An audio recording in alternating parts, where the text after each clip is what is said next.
Hello, all of you. In the topic of joint stock company, the next part we will see is the stages of formation of a company. Because we are knowing that the formation of a company is a very complex process. So, what are the various stages which are involved in a formation of a company? So, formation of a company is a complex and lengthy process which involves a number of legal formalities and procedures, and the formation of a company involves following stages. So three stages are there. First is a promotion stage, second is incorporation, and third is capital subscription. So how many are stages are there?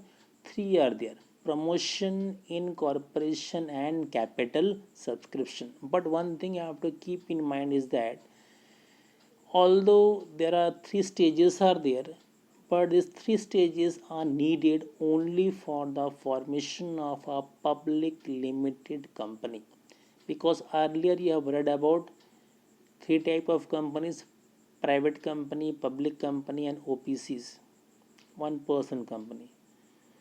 So this three stages is mainly required for whom? For public limited company. A private limited company can open the company only after completion of two stages, that is promotion and second is incorporation. Capital subscription is not required. Why? Because private company, they can't arrange money from the public, they can't issue shares to the public. And capital subscription means subscribing of capital from the public. But the private company, they are prohibited from raising funds from public. So that's why the first two stages are needed for the private company. Then regarding formation of company, the first stage is promotion stage. Now what is actually promotion? So promotion means discovering a business opportunity and taking appropriate steps to form a company. So that means promotion starts with discovering or conceiving a business opportunity and then taking the appropriate steps to form a company, that is known as promotion. And in that promotion, who used to carry this promotion activities, that person is known as promoter. Now who is a promoter? So promoter is actually a person who conceives the idea of starting a business. It is an idea which emerges in the mind of a promoter, and then the promoter, he examines the feasibility of idea. Feasibility simply means whether it is possible to convert or give the idea a practical shape, whether the idea can be converted into reality or not, that he examines through the feasibility test. He examines whether it is possible or not, what is the possibility for converting idea into a reality. If it is possible, then he assembles the various resources. He assembles what he assembles: resources, human resources, physical resources, men, money, machines. All the resources are arranged by the promoter. Prepare necessary documents, because earlier also we have learned that it is a very lengthy process which requires lot of documentation, licenses, permissions from the various authorities. So the promoter, he actually prepares all the necessary documents and perform other activities needed to commence the business. So this promoter, he performs various functions to bring a company into existence. And the examples of the successful promoters: Ratan Tata, Mukesh Ambani, Dhirubhai Ambani, Adi Godrej. So all these are the famous successful promoters in India. Then the stages of promotion. So the steps involved in promotion or the main functions of promoters are as follows. So first is identification of business opportunity or idea. So the primary function of a promoter is to identify a business opportunity or an idea. So this promotion stage begins with what? It begins with the identification of a business opportunity. And the opportunity may be in respect of producing a new product or a service or expansion of existing unit or any other investment.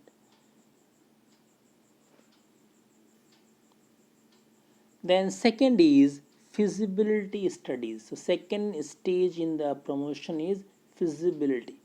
So first stage, what has been done? An idea has emerged in the mind of the promoter. Now in the second, the promoter will see that whether it is possible or not to convert idea or to give an idea a practical shape or to convert idea into a reality. That is actually feasibility, it is possibility. So in order to determine the feasibility or profitability of the business, the promoter undertakes different feasibility studies. So he conducts various studies, technical, economic, financial, with the help of experts like chartered accountant, engineers, architects, market analysts, etc., to see that whether the idea is feasible or not, idea can be implemented or not. So one by one now we'll see that what are the various feasibility tests are there. So first is technical feasibility. So now idea has emerged. Now we'll see that whether idea can be implemented or not. So three feasibility tests are there: technical, economic, and financial. If the idea will pass the three feasibility tests, then it can be implemented. So first is technical feasibility. So sometimes a business idea is favorable, but it is not possible to implement it.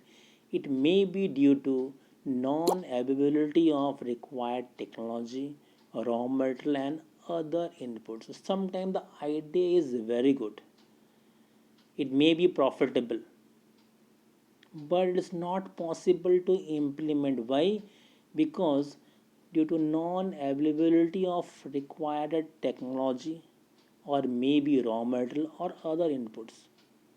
So sometimes we are having a very good idea, but we don't have the required technology to convert that idea into a reality. Maybe technology is not available, raw material is not available. Maybe India they want to manufacture a fifth generation fighter plane.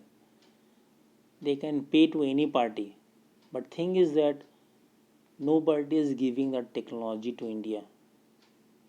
So that means it is a favorable one, but it is not feasible. Why it is not feasible? Because of non-availability of required technology.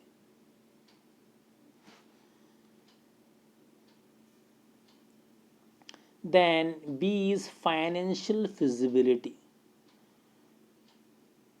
So first we have done the technical feasibility, now financial feasibility.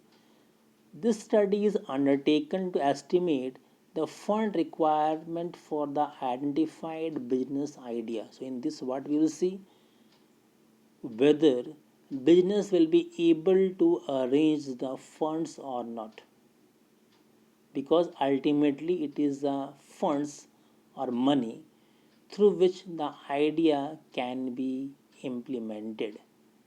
But if the fund requirement is very large and it cannot be arranged within the available means, then the project is said to be financially unfeasible, because sometimes maybe technique is available, raw materials are available, but the fund requirement is huge and that cannot be arranged. Again, for example, if ISRO they want to set up a space station, Maybe country like Russia they can support, but they will demand a huge amount of money. So that's why the idea, technically it is feasible, but financially it is unfeasible. So when the funds can't be arranged, at that time what we call that project is said to be financially unfeasible. Then last one is economic feasibility. So this study is undertaken to know the amount of profit expected from the proposed business. And third is economic one, to see that maybe if the two we are getting, maybe technique we are getting, fund also we are getting, but how much profit business will earn, not only in short run but also in the long run. What is a long term perspective of the business in the terms of earning profit? Because a project may be technically feasible and financially viable also, but it may not be profitable, because sometimes we think in that way. Okay, we are able to arrange the technique, we are able to arrange the fund, but maybe in the long run we are not able to earn sufficient profit. So in that case it becomes economically unfeasible. So that also we have to see that whether the project in which the money will be invested, it will be able to generate sufficient amount of profit or not. And if the project is technically, financially, economically feasible, the promoter may decide to actually launch a company. Now in tomorrow's class, we will take few more points of the promotion stage. And if you are having any doubt, you can ask up to this. Thank you.